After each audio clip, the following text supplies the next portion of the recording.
નમસ્કાર મિત્રો, SP education ચેનલમાં આપ સૌનું હાર્દિક સ્વાગત છે. આપણી ચેનલ પર જો નવા હો તો ચેનલને સબસ્ક્રાઇબ કરી લેજો, જેથી તેમને ટાટ સરકારી ભરતીને સરકારી પરીક્ષાઓને લગતી નવી અપડેટ મળતી રહે. જો આપણી ટેલિગ્રામ ચેનલ પર જોઈન ન થયા તો ત્યાં થઈ જજો. વિડીયો નીચે લિંક મૂકેલ છે, ત્યાં પણ તમને શિક્ષણને લગતી ઘણી માહિતી મળી રહેશે.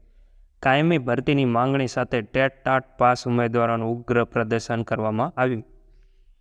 સચિવાલય ગેટ 1 પાસે ઉમેદવારો એકઠા થતાં પોલીસ દોડતી થઈ ગઈ હતી. ગાંધીનગરમાં સચિવાલય ગેટ 1 પાસે ગુરુવારે ટાટ પાસ ઉમેદવારોએ પ્રદર્શન કર્યું હતું. ભરતીની માંગણી સાથે પહોંચેલા 60થી વધુ ઉમેદવારોની પોલીસે અટકાયત કરી હતી. ટાટ પાસ ઉમેદવારો લાંબા સમયથી કાયમી ભરતી સહિતની માંગણીઓને લઈને પ્રદર્શન કરી રહ્યા છે.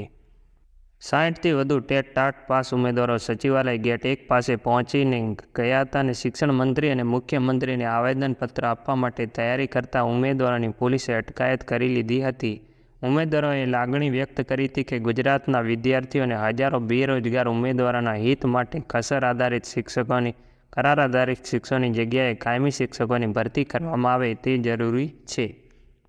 રાજ્ય સરકારની જ્ઞાન સહાયક યોજનામાં કરાર આધારિત શિક્ષકોની ભરતીથી ટાટ પાસ કરેલા ઉમેદવારોને અન્યાય થઈ રહ્યો છે, જેને પગલે ટાટ પાસ ઉમેદવારો લાંબા સમયથી કાયમી ભરતીની માંગણી સાથે વિરોધ પ્રદર્શન કરી રહ્યા છે અને સરકારમાં પણ અનેક વખત રજૂઆત કરી ચૂક્યા છે.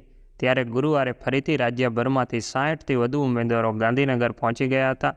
સચિવાલયના ગેટ 1 પાસે એકઠા થયેલા ઉમેદવારો વધુ પ્રદર્શન કરે તે પહેલાં પોલીસે તમામની અટકાયત કરી હતી. આજના વિડીયોમાં બસ આટલું. મળીશું નેક્સ્ટ વિડીયોમાં.